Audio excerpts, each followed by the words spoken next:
King यान और लिनवे आमने सामने है। पूरा शहर उन्हें देखने के लिए जमा हो गया है। माहौल में एक अजीब सा तनाव है क्योंकि किंग यान के भाई यान शान को बहुत बेरहमी से घायल किया गया है। और फिर लड़ाई शुरू होती है। और यहीं पर एक बहुत ही अजीब लेकिन दिलचस्प बात होती है। लड़ाई का इतना गंभीर माहौल है और उसके बीच में एक चित्रकार लिनवे का एक पोस्टर बनाता है। ओके। और उसको देखते ही उसकी जो महिला प्रशंसक हैं वो बिल्कुल पागल हो जाती हैं। एक मिनट, जानलेवा लड़ाई होने वाली है और वहां पोस्टर बिक रहे? ये कुछ ज्यादा ही अजीब नहीं है? ऐसा लग रहा है जैसे कोई स्पोर्ट्स मैच हो, लड़ाई नहीं। बिल्कुल। और यही तो इस दुनिया की खासियत दिखाता है। ये बताता है कि लिनवे सिर्फ एक लड़ाका नहीं है, वो एक लोकल सेलिब्रिटी है। लोगों के लिए ये एक तमाशा है। ये छोटी सी घटना उस जगह के कल्चर को दिखाती है और कहानी के गंभीर माहौल को एक मजेदार तरीके से हल्का भी करती है। समझ गई। लोगों के लिए ये सिर्फ मनोरंजन है।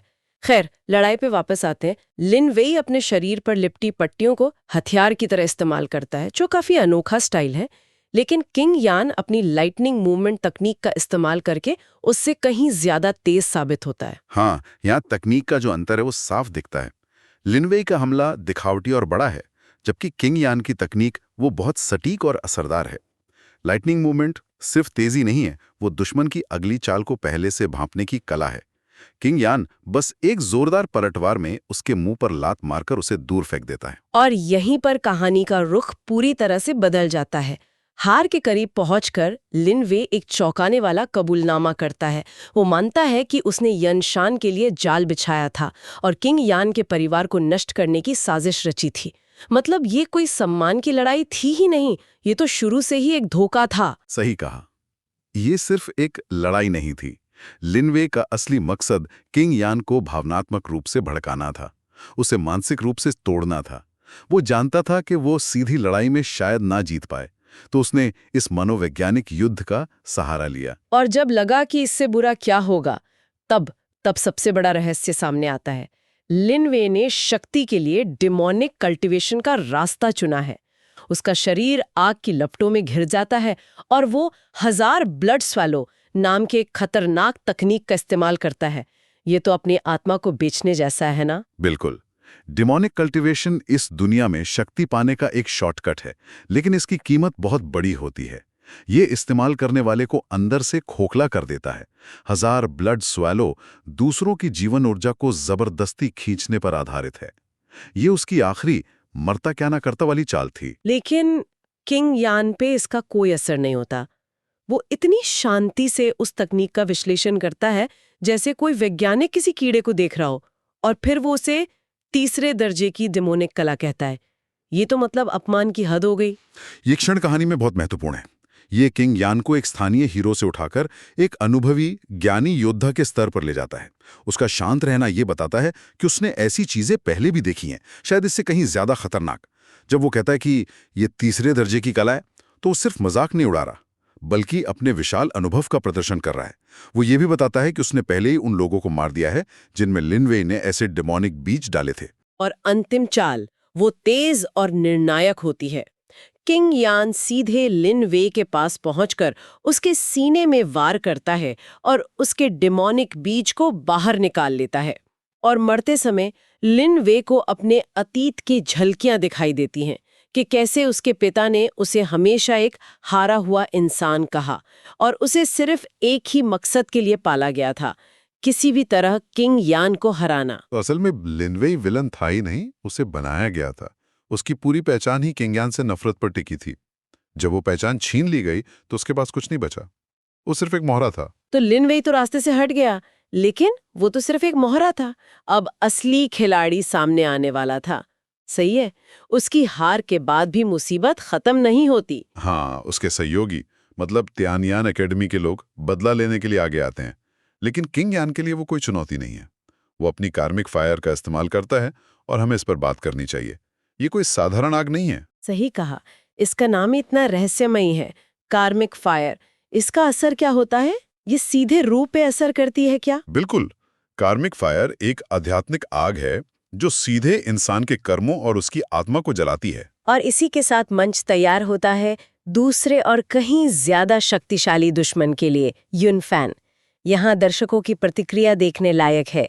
वो युनफैन को एक अजय योद्धा मानते हैं। हाँ, क्योंकि वो युन फैमिली की मुख्य शाखा का यंग मास्टर है। और इस दुनिया में मुख्य शाखा का होने का मतलब है कि आप लगभग शाही परिवार जैसे हैं। आपके संसाधन बेहिसाब होते हैं। इसलिए भीड़ तुरंत किंग यान की हार पर दांव लगाना शुरू कर देती है। एक औरत तो मजाक में अपने पति को ही दांव पर लगा देती है। माहौल पूरी तरह से किंग यान के खिलाफ हो जाता है। युनफैन का अहंकार तो देखने लायक है। वो एक शानदार सिंहासन पर बैठकर आता है और उसका गार्ड किंग यान को आदेश देता है कि वो युनफैन का मार्शल सर्वेंट बन जाए, मतलब पालतू।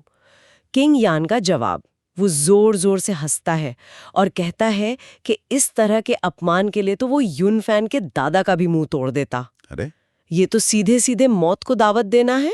ये किंग यान का आत्मविश्वास दिखाता है। उसे रत्ती भर भी फर्क नहीं पड़ता कि सामने कौन है या उसका परिवार कितना शक्तिशाली है। ये सुनकर गार्ड गुस्से में हमला करता है, लेकिन तभी एक रहस्यमयी महिला लियन फैंग एक शक्तिशाली तीर से उसे रोक देती है।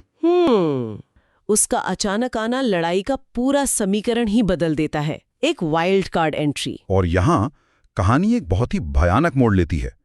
डरा हुआ युनफैन एक खौफनाक राज खोलता है। वो बूढ़ा गार्ड, वो सिर्फ एक लाश था जिसे एक परजीवी अंडे के लिए इस्तेमाल किया जा रहा था। क्या?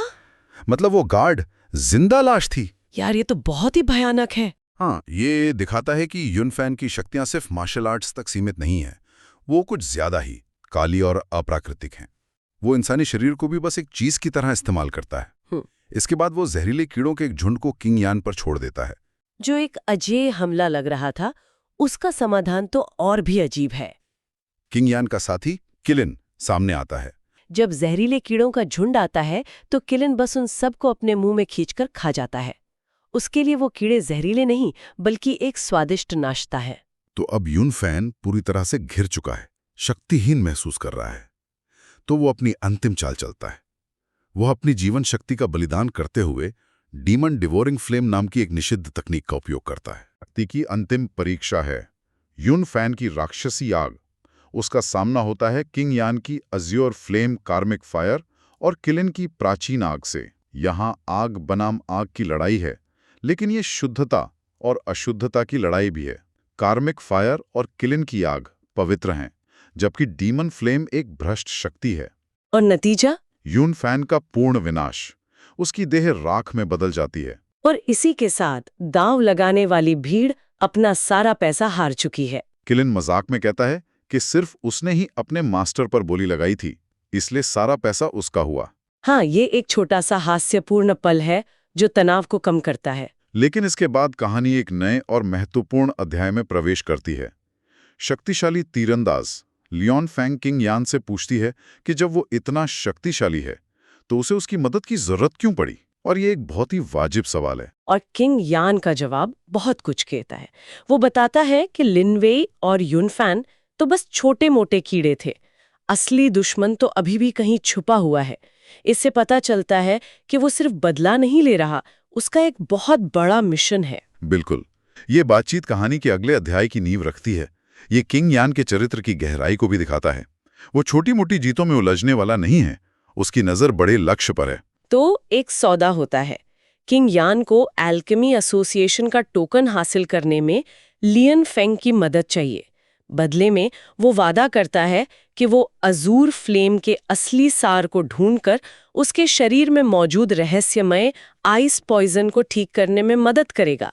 तब तक के लिए वो 3 महीने तक उस जहर को अपने काबू में रखेगा। ये क्लासिक गठबंधन है जो दोनों के फायदे के लिए है। किंग यान को एक शक्तिशाली सहयोगी मिल जाती है और एल्केमी एसोसिएशन तक पहुंच भी, और वहीं लियन फेंग को अपनी जानलेवा बीमारी आइस पॉइजन का इलाज मिलने की उम्मीद जगती है। लियन फेंग मान जाती है और उसे एक टोकन देती है जिससे उसके परिवार को अगले 3 महीनों तक युन फैमिली से सुरक्षा मिलेगी।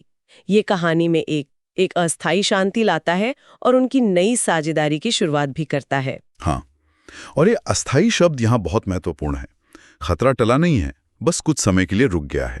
यह टोकन एक तरह की ढाल है जो किंग यान को अपने बड़े मिशन पर ध्यान देने का समय देती है, बिना अपने परिवार की चिंता किए। तो 2 बड़े दुश्मन हार चुके हैं, एक नया गठबंधन बन गया है और परिवार अस्थायी रूप से सुरक्षित है। लेकिन ये साफ है कि असली कहानी तो अभी शुरू हुई है। नायक ने एक बड़ी लड़ाई जीत ली है, लेकिन युद्ध अभी बाकी है। और अंत में सोचने के लिए ये विचार है। ये कहानी दिखाती है कि सच्ची ताकत सिर्फ कच्ची शक्ति में नहीं होती, वो ज्ञान, रणनीति और सही सहयोगियों में भी होती है। किंग यान सिर्फ अपनी ताकत से नहीं जीता, वो अपने दुश्मनों की तकनीकों को समझकर जीता, किलिन जैसे साथी के साथ जीता और भविष्य के लिए एक शक्तिशाली गठबंधन बनाकर जीता। अब सवाल यह है, जो असली दुश्मन घात लगाए बैठा है, वो कितना शक्तिशाली होगा और क्या ये नया गठबंधन उसके सामने टिक पाएगा?